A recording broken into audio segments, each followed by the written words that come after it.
What's going on, guys? Welcome back to the Hands-On channel. A few weeks ago, or maybe a month ago now, I embarked on a journey to be able to equip my motorcycle here where it's going to be better for long-term trips, long travel trips, like, let's say 400 miles or more. I'd actually like to be able to drive this over to the next state and visit some of my family out there. It's probably not going to happen this year because, as always, time got away from us and the budget's just not there right now. But I've slowly been trying to piecemeal this thing together with used parts because I don't want to buy brand new Harley parts for a 2003 model Harley.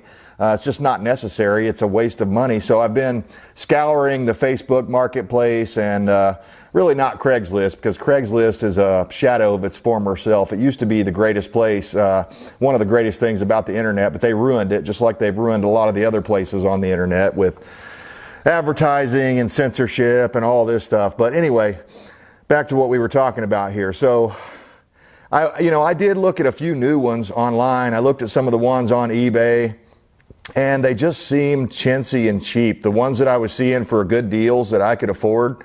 I mean, keep in mind, I haven't been doing very well financially since the Democrats took over in 2020.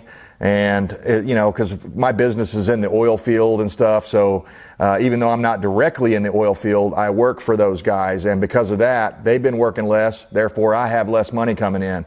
And it's been a real struggle. So I have to really pinch my pennies whenever I'm going to do an investment like this. Well, anyway, I was looking at some nylon bags, but I really wanted leather because leather bags just seem to hold up better, especially the thicker leather bags, and you can take care of them and make them look good for a long time. Anyway, long story short, last week I click on a Facebook ad and this guy had these bags here for $30. He was close to me, man. I mean, no more than 2 miles away from my place out here. And I was like, okay, I'm gonna watch them for a day or two, and if I don't find anything else that I like better, I'll go get them. $30, man. But the reason I was hesitant is because this style of bag with all the bling on it, or whatever you want to call this, these push-in buttons all over it, I can't stand that.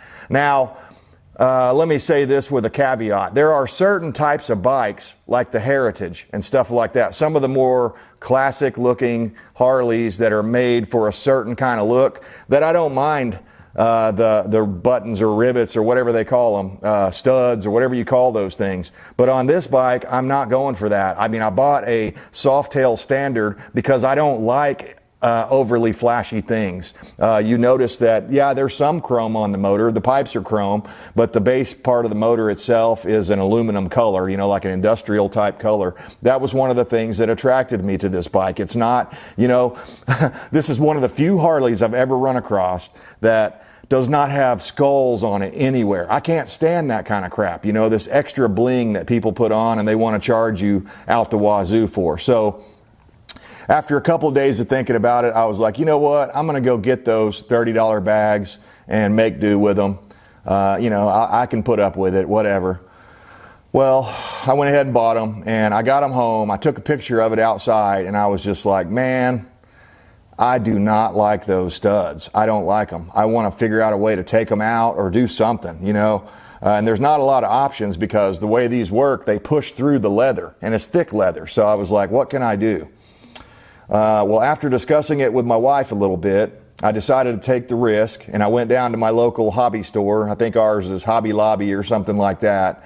And I bought a roll of 1/8-inch thick leather rope, or whatever you'd call it, string, whatever, right? And I spent about an hour the other night pulling all the old rusty corroded rivets out and changing it over to what I think is a major improvement. So here's the before.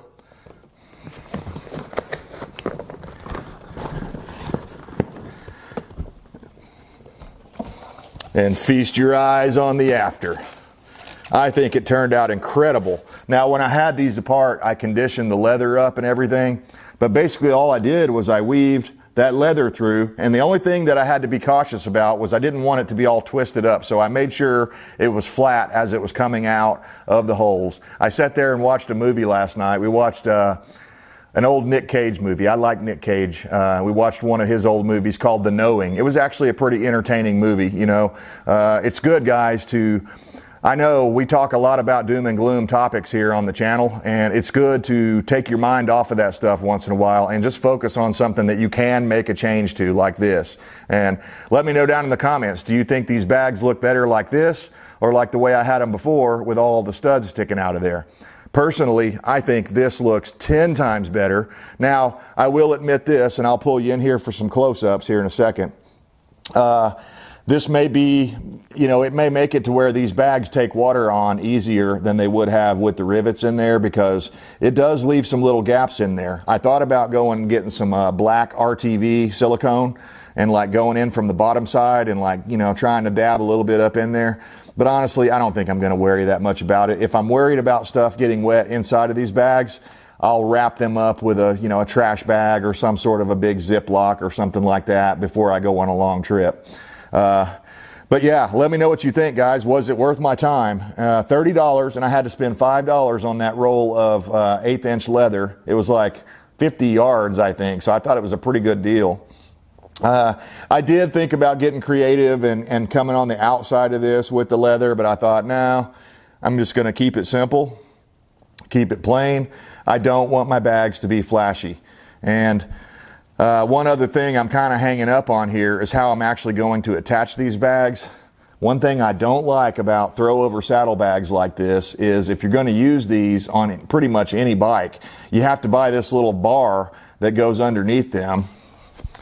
I can just point to where it would go. It would hang down, I believe, from here and go something like that. And it stays on there all the time. That's my problem with it. I don't like that, because then 90% of the time I'm going to run this bike without the bags on it. The only time I want to put bags on it is when I'm going on a really long road trip or something. So let me pull you in here for some closer shots, and you can determine whether or not this is a great upgrade for your bike, or maybe I wasted $30, $35. I don't know. You tell me. In fact, we're going to go off the tripod. So that's how it turned out. And honestly, I am really impressed with it. Again, I did some conditioner. First I did saddle soap, and then I used some sort of a spray type leather conditioner that my wife had. I sprayed that on there, but look at that.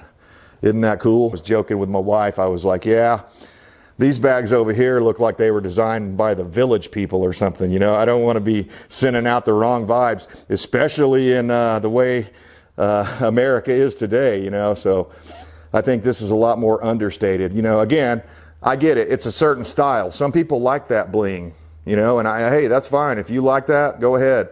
But I like it a bit more understated. And that's why I love this Harley. Another thing I've got on my shelf over here, I don't know if you can see it. Yeah, it's on top of the four-wheeler there.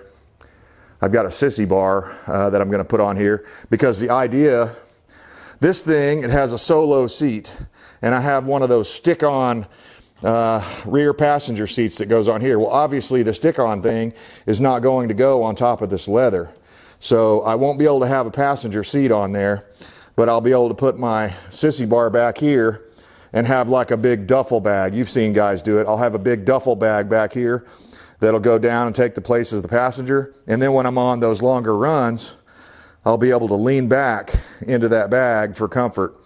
Another thing I got going on, I'm brewing on right now, and man, it's just, I can't make a proper decision on it. Maybe you guys can tell me down in the comments what you think. I hate these buckhorn handlebars that are on this motorcycle. It's one of the things that I just can't stand them. I put your hand position in a weird way. See how it's way down low and off to an angle like this? I mean, that's just, to me, that's odd. I want it to be more like a dirt bike. Let me take you over here. This is more what I grew up on. Dirt bike style, where your hands are pretty much straight out and flat. So there are a couple of ways I could achieve that on this Harley. Let me get over here where the sun's not giving us bad lighting here. Here we go, that's better. There's a couple of ways I could achieve that here on this Harley. The most common way is people put ape hangers on there, but I just don't like ape hangers that much. I've ridden on them, they're okay. They're probably a lot more comfortable than I am aware of because I've never gone on any really long rides with any ape hangers, but I can tell you this much, the position that I'm in on this bike with these buckhorn handlebars is not the one I want. So most likely what I'm gonna get, I did some measuring, from here to here is about 10 inches, just a little bit under 10 inches. So what I'm thinking about doing is putting some 10-inch T-bars on there or drag style bars.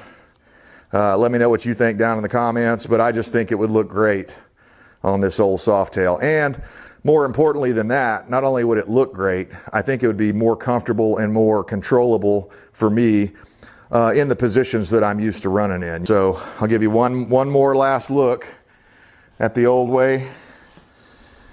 The way I got them, 30 bucks, added $5 in 1 hour of labor, and I think they look a lot better. I think it was worth the time and the upgrade. And I think there are things I could do. Like I said, I could put some silicone or something like that inside of there, some black silicone on the inside of the thread where it goes through the leather, and just kind of smash it in there. And that would probably help seal it up a little better. But anyway, I had to do something and I wanted to do it cheap. Let me know what you guys think down in the comments. Appreciate you tuning in as always. Good luck with your repairs. Get out there and get something done, man. It'll take your mind off all this doom and gloom stuff, and that's what you need to do once in a while. So anyway, until next time, we'll see you later.